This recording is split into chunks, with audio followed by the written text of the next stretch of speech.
So now we come to organisms and population. In this chapter, and all these topics are excluded. These organisms and its environment, major abiotic factors, response to abiotic factors,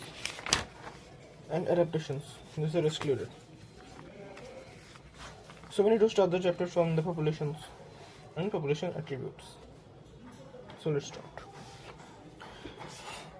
Population attributes in nature we rarely find isolated. We rarely find isolated in single individuals of any species in the majority. Although the term interbreeding implies a sexual reproduction,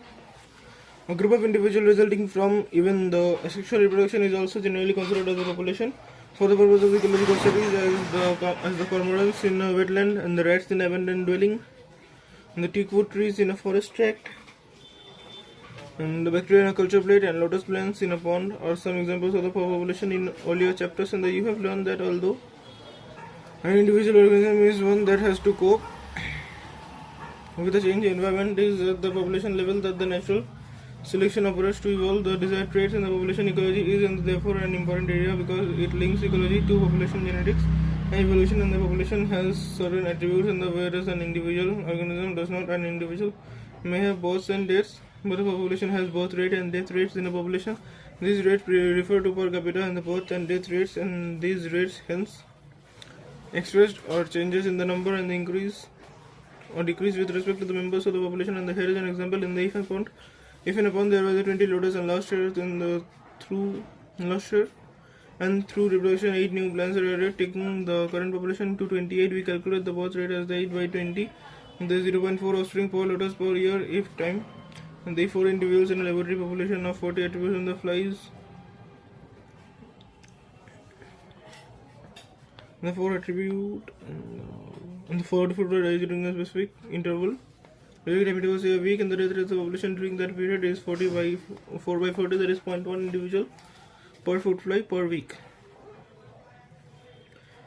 Another attribute characteristic of population is the sex ratio. An individual is either male or female, but a population has a sex ratio. In the example, the 60% of the population are the females and 40% males.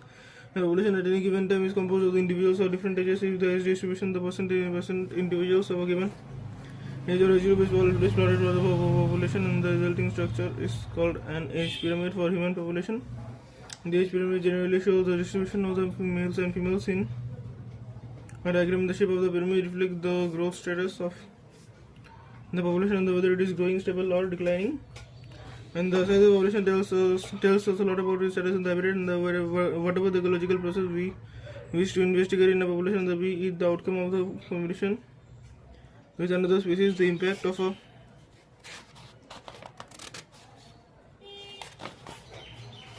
predator with or the effect of the pesticide application. We always evaluate them in terms of any change in the population size, and the size in nature could be as low as less than the 10 Siberian cranes in Bharatpur wetlands in any year, or go to millions. There is a climate in a pond, and the population size, technically called the population density, designated as the N, need not necessarily be measured in numbers only, and although the total number is generally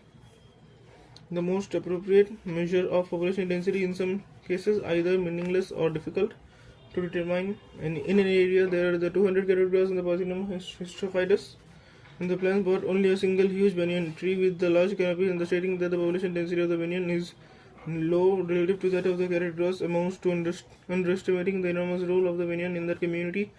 In such cases, the percentage cover of biomass is more meaningful measure of the population size,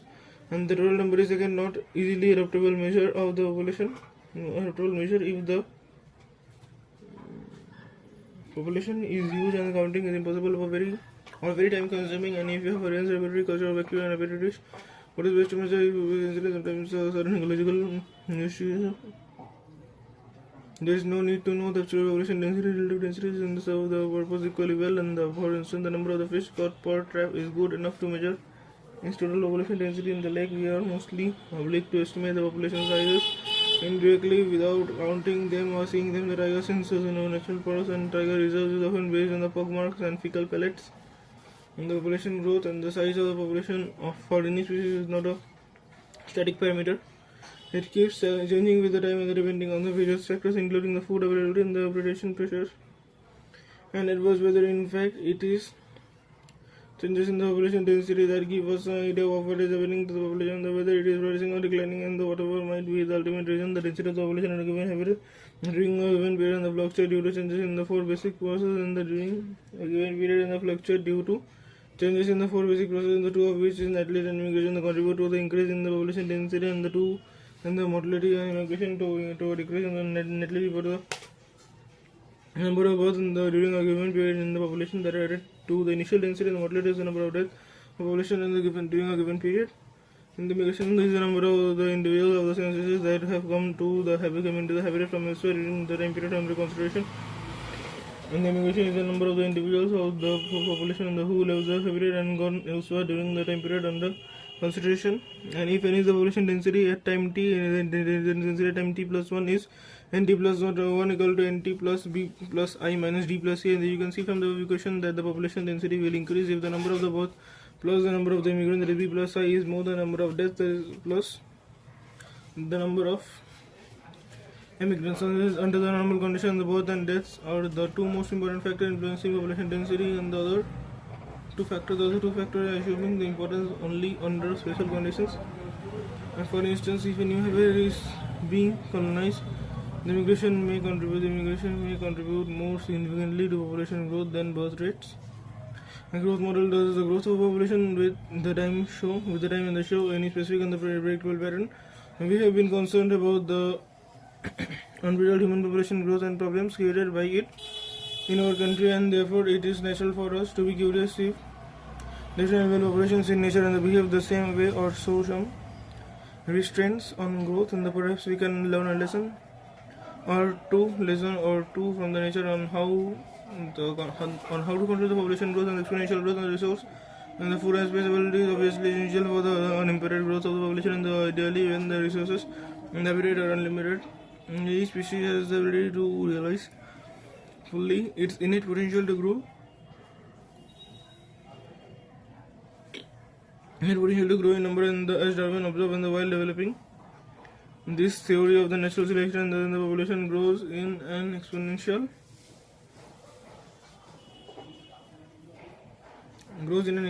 or the geometric fashion in a population of size n, and the birth rates.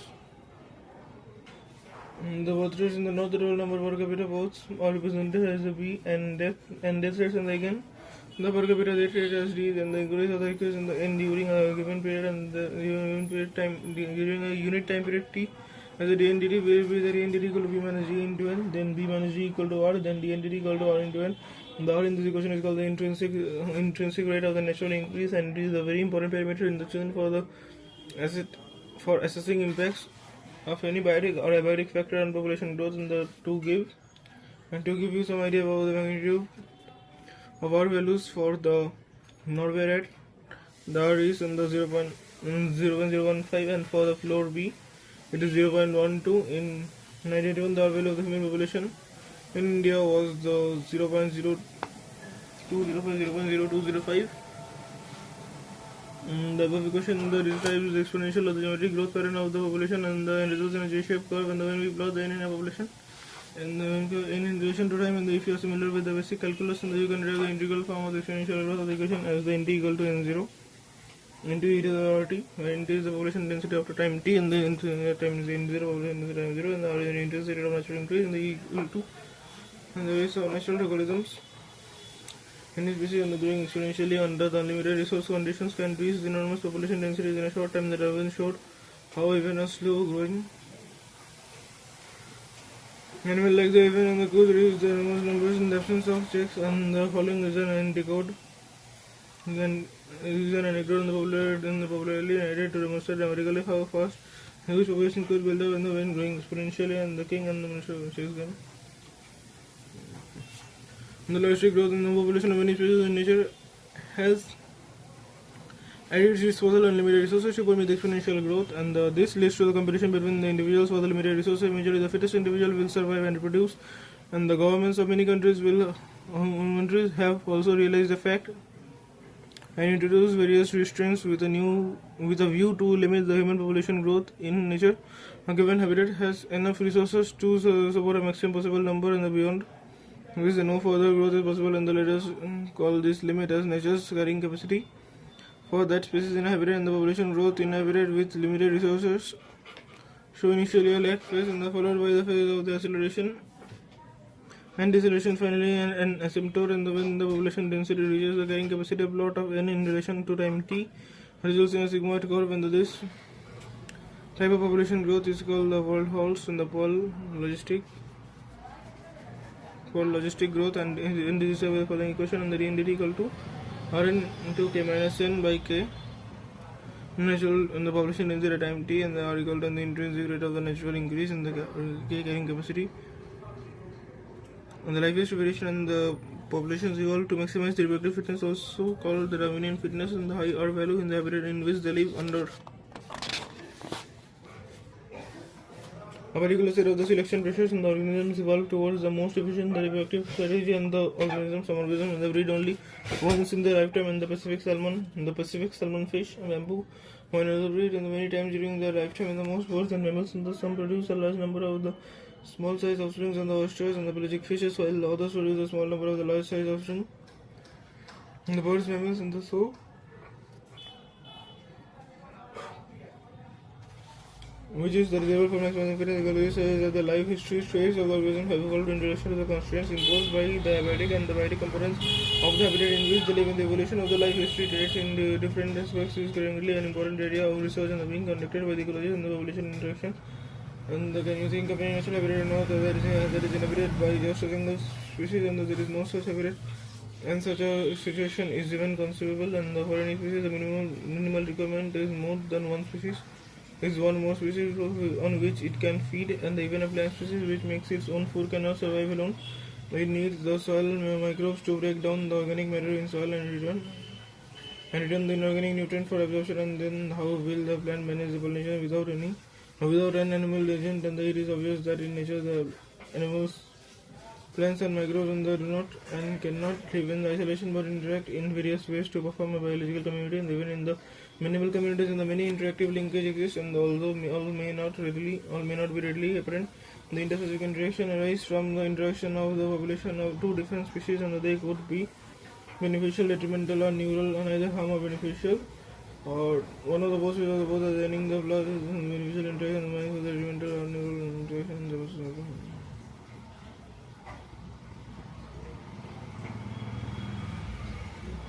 The majority of the both lose in competition in the interaction with each other, and in both cases remuneration only one species benefits, and the interaction detrimental to the other species, and the host and prey respectively. In the interaction where one species benefits and the other is neither benefited nor harmed is called commensalism, and in the commensalism and the one species is great harm and the other is unaffected. In the predation and the parasitism, commensalism has share a common characteristic. The interacting species live closely together in the predation, and what would happen if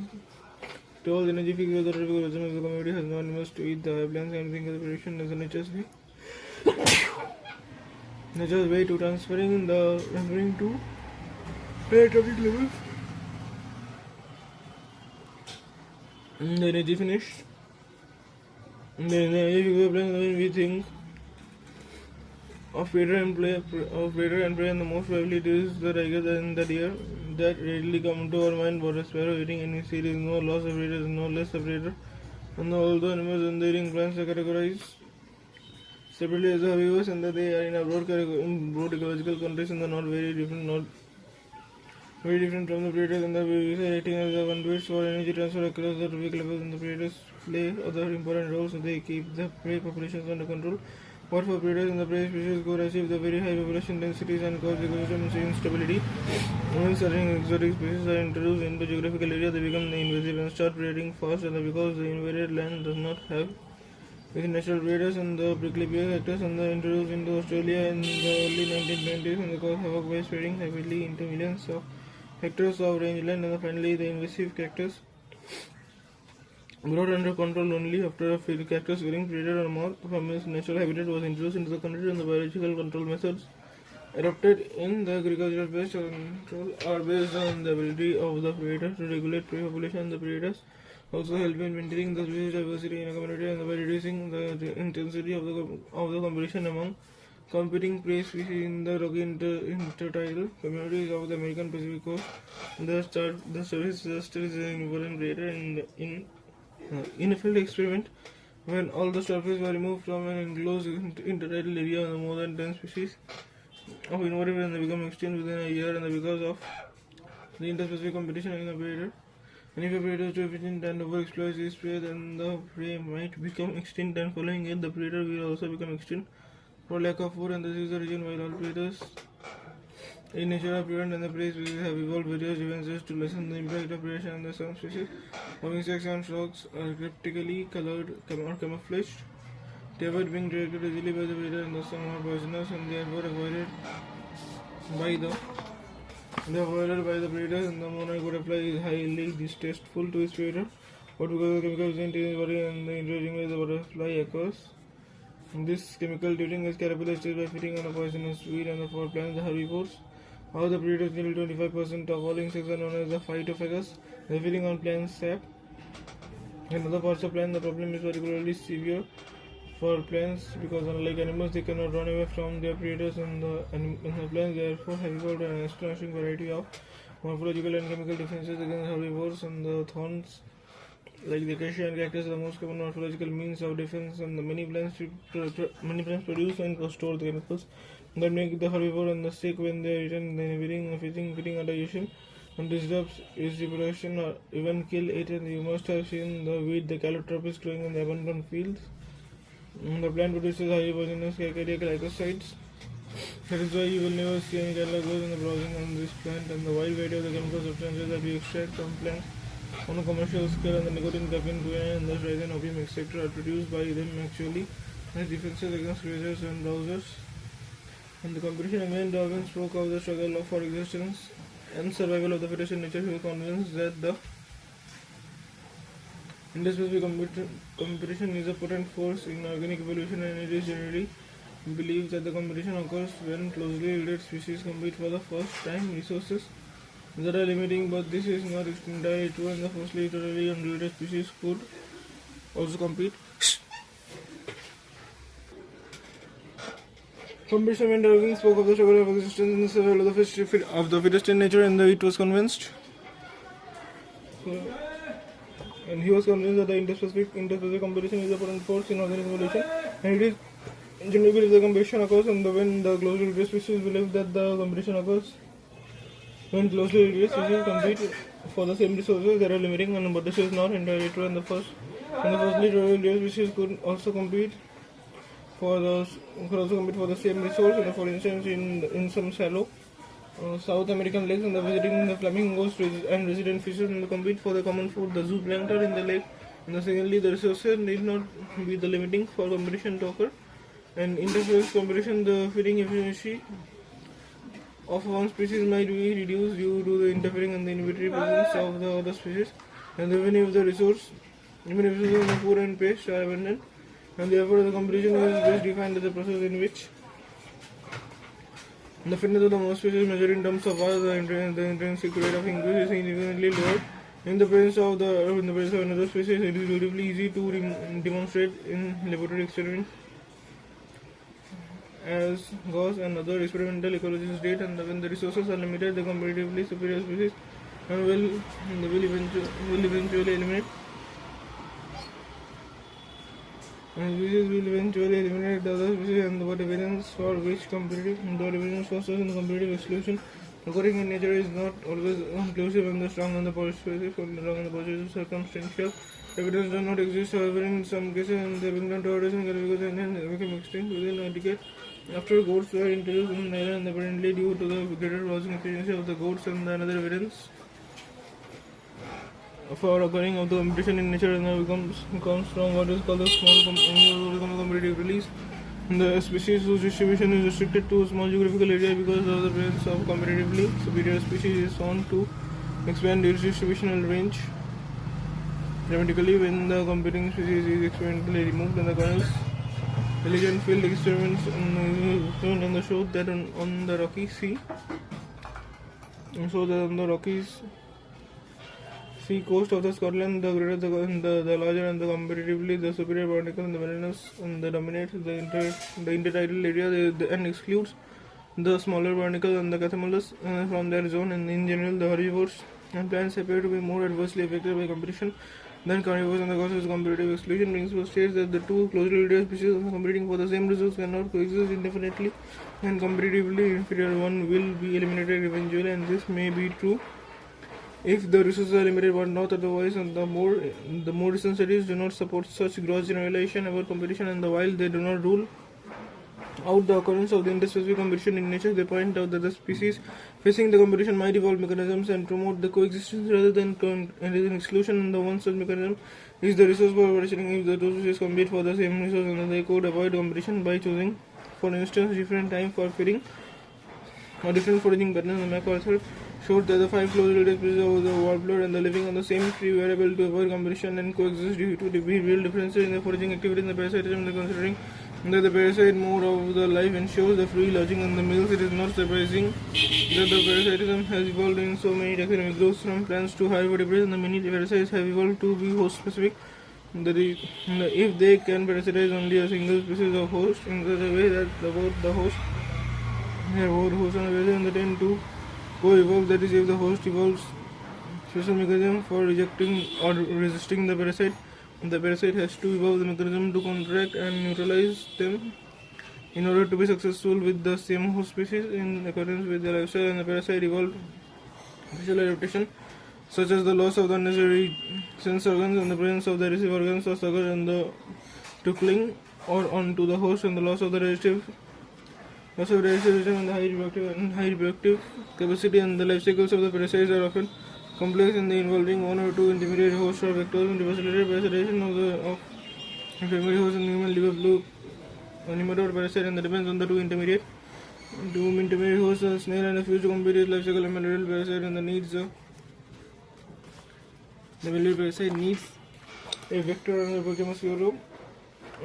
to spread to other hosts, and the majority of the parasites harm the host, that is, may reduce the survival, growth and reproduction of the host and reduce its population density. They might render the host more vulnerable to predation by making it physically weak.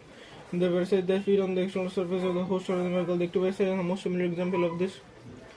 group are the lice and the humans and ticks and frogs, and the many marine fish are infested with the ectoparasite in the copepods, and the cuscuta female parasitic parasitic plant that is commonly found in the growing hedge plants has lost its chlorophyll and leaves. In the course of evolution, it derives its nutrition from the host plant, which it parasitizes, and the female mosquito is not considered as a parasite, and although it needs overload for reproduction, and in contrast, and the parasites are those that live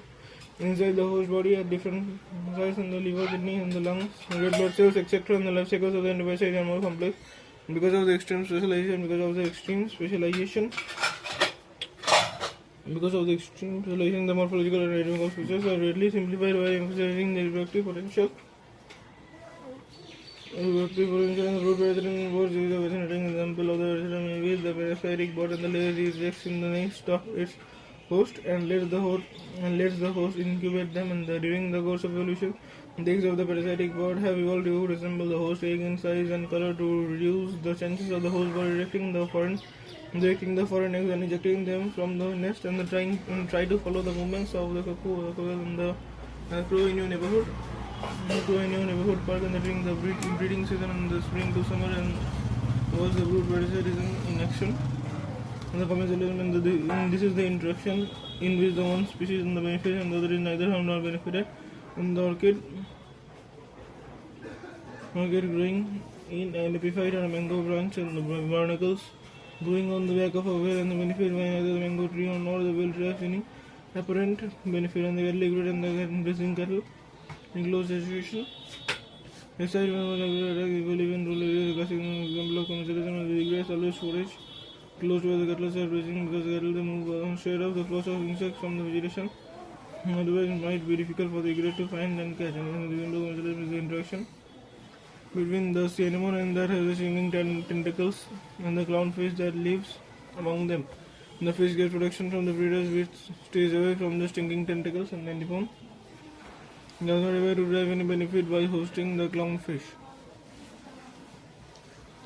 And the mutualism and the interaction confers the benefits of both the interacting species and the lichens represent the intimate mutual relation between the fungus and the mycorrhizal algae and background. Similarly, the mycorrhizal association in the fungi and the roots of a higher plant. The fungi help the plant in the absorption of essential nutrients in the soil, while the plant in turn provides the fungi with the energy-linked carbohydrates in the most spectacular and fascinating examples of mutualism are found in the plant and animal relationship. The plants need the help of the animals for pollinating the flowers and dispersing their seeds, and the animal obviously have to be paid fees for the services that the plant expects from them. The plants offer the rewards or fees in the form of the pollen or nectar for pollinators and juicy and nutritious food source for seed dispersers, and about the mutually beneficial system should also be safeguarded against cheaters, and for example the animals that try to steal nectar without aiding in pollination. And then now that you see why the plant animal interaction often involves the co-evolution of the mutually, that is the evolution of the flower, and these pollinator species are rarely linked with one another, and in many species of the fig trees there is a tight one-to-one relationship with the pollinator species of the wasp. It means that a given fig species can be pollinated only by its partner wasp species and no other species. The female wasp and the uses the fruit not only on ovulation and the egg-laying site, but also use the developing seeds within the fruit for nourishing its larvae, and the wasp pollinates in the fig inflorescence while searching for the suitable laying sites. In return for the favor of pollination, the fig offers the wasp and some of its developing seeds as the food for the developing wasp larvae and the orchid, so in bewildering diversity of the floral patterns, and many of which have evolved to attract the right pollinator insect. And the bees and the bumblebee and ensure the guaranteed pollination by it, and the not all orchids offer rewards. And the Mediterranean orchid and the Ophrys and the Impulse and the usual DC to get pollinators. The pollination is done by species of bee, and the one petal of its lower and the bears and uncanny resemblance to the female of the bee in size, color and markings, and the female bee